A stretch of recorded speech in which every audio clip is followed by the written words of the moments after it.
দাদা তোমার চা। নতুন নতুন কাজে ঢুকেছিস নাকি? হ্যাঁ দাদা, আজকে নিয়ে সবে 2 দিন হলো। আচ্ছা আচ্ছা, ভালো ভালো। মায়ের ফোন?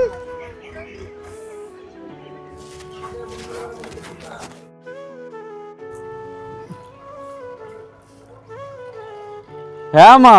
বাবা ভালো আছিস? কাজ পেয়েছিস? আরে অনেক বড় চাকরি পেয়েছি, তুমি একদম চিন্তা করো না। আমার সারাদিন কোনো কাজই নেই, বসেই থাকি, বসে বসেই বোর হয়ে যাই। ঠিক আছে মা, আমি না তোমাকে পরে ফোন করছি। আচ্ছা ঠিক আছে বাবা।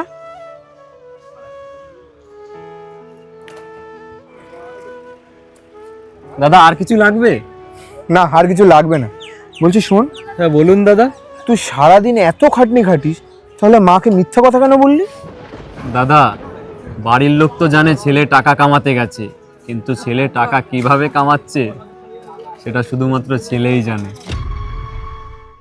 শুধু শুধু ওনাদেরকে কেন কষ্ট দিতে যাব? চোখে খুঁজে